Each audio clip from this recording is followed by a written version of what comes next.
នឹងហើយសួស្ដីពុកម៉ែបងប្អូនពេញនិយមខាងចាក់សាក់ថ្ងៃនេះដែរខ្ញុំបានសាក់យ័ន្តគឺ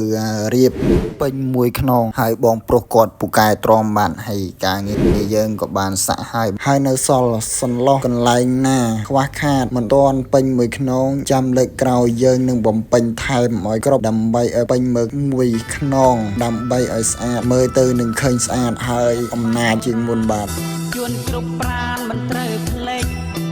ត្រូវស្រាវជ្រាវជ្រែកកុំពុនលិចឲ្យសាបសូន្យអាគុំផ្សំអាយុចាំទុកចោតតដល់កូន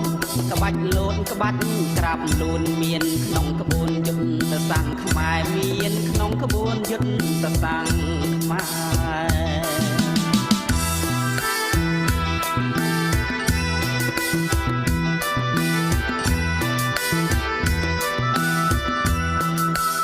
ขอบคุณឧត្តមជួយផ្សាយផ្សំឲ្យពូកែសាក់យ័ន្តមុនស្និទ្ធស្នេហ៍គ